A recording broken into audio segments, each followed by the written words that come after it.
केंद्र सरकार का बजट कल आने वाला है और इसमें सबसे ज़्यादा यदि किसी क्षेत्र पर फोकस होता है तो वह है कृषि। और इस कृषि के बजट में, कृषि प्रधान बजट में किसानों के लिए क्या होना चाहिए वही जानने के लिए हम पहुंचे हैं किसानों के बीच, और किसान ही बताएंगे कि उनकी क्या उम्मीदें हैं इस बजट से। आपको इस बजट से क्या उम्मीद है और कौन कौन सी ऐसी बातें हैं जो शामिल होना चाहिए इस बजट में। किसान हर बार ताकता रहता है कि बजट आएगा हमारी तकदीर बदलेगी, लेकिन ऐसा कुछ नहीं होता है। पिछली बार भी आया था प्रधानमंत्री कुसुम सोलर योजना, आज तक धरातल पर शून्य है। किसान चक्कर विभागों के लगाता है, कुछ नहीं मिल पाता है। फसल बीमा, करोड़ों रुपए फसल बीमा के नाम पे जमा होते हैं, लेकिन कुछ चुनिंदा किसानों को ही उसका लाभ मिल पाता है। फसल बीमा, एक खेत एक बीमा जब तक योजना नहीं होगी किसी भी किसान को फ़ायदा नहीं होगा। सब्सिडियों की बात करें तो किसान को सब्सिडी नहीं चाहिए, उसका लागत मूल्य तय कर दो। लागत मूल्य और एमएसपी अगर आपने तय कर दी तो किसान इस देश की अर्थव्यवस्था में बहुत बड़ा हिस्सा देकर इस देश की अर्थव्यवस्था को बढ़ा देगा। लेकिन ये चीज़ें सब गौण हो जाती है। सिर्फ सरकार किसानों के नाम पर 3,000 4,000 रुपये डोनेशन देकर किसानों को सिर्फ खुश करने का काम करती है। तो एक खेत एक बीमा योजना जो है लागू किया जाना चाहिए केंद्र सरकार को, ऐसा इन किसानों का कहना है। वहीं एमएसपी भी जो है वो बढ़ाई जानी चाहिए या फिक्स होनी चाहिए, उसी पर जो है फसलों की खरीदी होनी चाहिए, ऐसी मांग भी किसान यहाँ पर कर रहे हैं। आप बताएं क्या ऐसे मुद्दे हैं जिस मुद्दे के ऊपर केंद्र सरकार को ध्यान देना चाहिए इस बजट में। सबसे पहले मैं केंद्र सरकार से मांग करना चाह रहा हूं कि हर बार बजट आता है हमारा किसानों को लॉलीपॉप दे के चला जाता है। इस बार उम्मीद करते हैं कि सरकार कुछ दे या न दे, मगर हमारे किसानों की प्रमुख समस्या वर्तमान में घोड़ा रोज, जिसे जंगली बकरे के नाम से भी जाना जाता है, जो बकरे का डीएनए है, बकरे के सर्वगुण उसी में है।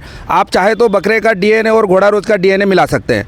अब घोड़ा रोज पर एक ऐसा बजट बनना चाहिए कि आज हमारा किसान ऐसे तैसे महंगे दाम में फसलें, खाद, बीज, दवाई खरीद के फसल तैयार कर रहा है, और खड़ी फसल हमारी जो हमारे खेतों में, हमारे घरों में आने वाली होती है, उसे घोड़ा रोज रोंद दिया जाता है।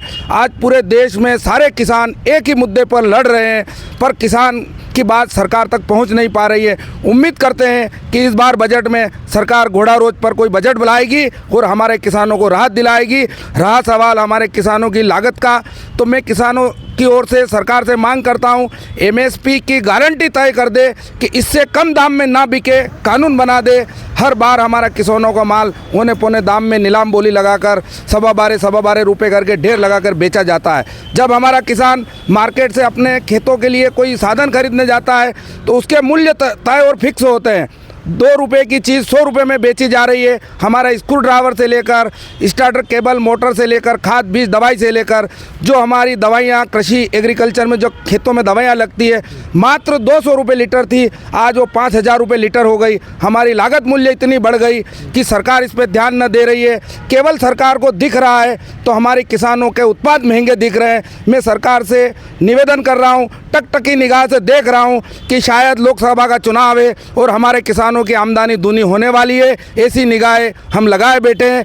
कहीं ऐसा न हो जाए कि सरकार, हमारा बजट फुस ना हो जाए कि कल पेपरों में हेडलाइन छपे कि किसानों की बल्ले बल्ले। हम बल्ले बल्ले तभी मानेंगे जब हमारा सही मायने में घोड़ा रोज से मुक्ति होगी, हमारी फसलों के एमएसपी गारंटी फिक्स होगा, हमारा मूल्य डबल मिलेगा, ऐसा हम उम्मीद करते हैं। तो किसान जो है वो घोड़ा रोज की समस्या से बहुत परेशान हैं, उनकी फसलें बर्बाद कर देते हैं और इसके लिए कोई नीति ना तो राज्य सरकार और ना ही केंद्र सरकार बना पा रही है, और किसान वास्तविक रूप से इस समस्या से बहुत पीड़ित हैं, दुखी हैं। आप बताएं ऐसा और क्या होना चाहिए इस बजट में, आपको क्या उम्मीद है इस बजट से। यूरिया लेवान जावा तो लाइन में खड़ा रहना पड़े, ने यूरिया 2-2 बोरी दिया तो 2-2 बोरी साहब बटे आप दिन भर लाइन में लगा तो खेत पानी कौन करे, पानी वटे मोटर बंद रहे, अटा यूरिया नहीं मिले, आज लाइन ख़त्म होगी, फिर कल जाओ, फिर 2 दिन बाद फिर जाओ, गड़गड़ा में जाओ, ने आखो दिन खोटी वो पानी कौन हमारा। फिर ने यूरिया भी 5 किलो कम कर दियो, पहले 50 किलो की बोरी आती थी, अब 45 किलो की बोरी कर दी, और अभी यूरिया आ रहा वो बारीक पाउडर जैसा, अपन उड़ाओ तो पूरा सफ़ेद जग हो जाओ, ऐसा यूरिया आ रहा। और जैसे प्याज लगाया हमने अभी, तो ये धुंधर पड़ी अभी 30 तारीख से, तो प्याज का रोप बिल्कुल ख़राब हो गया। हमने तहसीलदार को भी अभी आवेदन दे के आया हूँ, पटवारी साहब को दे दिया है, कलेक्टर साहब को दे दिया, उद्यान विभाग को दे दिया है, तो वो देख गए कि हाँ प्याज सूख गए, लेकिन पहले भी सोयाबीन भी ख़राब हो गए थे वो पानी अतिवृष्टि से। तो सोयाबीन का भी उन्होंने निरीक्षण करके ना अभी तक कोई मुआवजा मिला भी नहीं हमको कोई भी। तो सर हम जो फसल नुकसान हो जाता है उसके लिए हमने राजस्व विभाग से मुआवजे की मांग करी थी, आज दिन तक वो कोई मुआवजा नहीं मिला है। तो जो फसलें ख़राब हो जाती है उनका मुआवजा नहीं मिलता है, उसका फसल बीमा भी उन्हें उचित तरीके से नहीं मिल पाता है। वहीं पर किसानों का ये भी कहना है कि उन लोगों को जो यहाँ पर सब्सिडाइज रेट पर जो यूरिया मिलता था 50 केजी वो अब 45 केजी मिलने लगा है।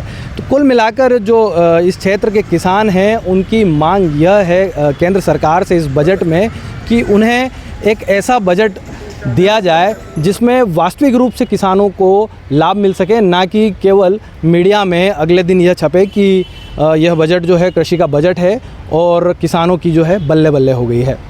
Divyaraj, DV news, Ratlam.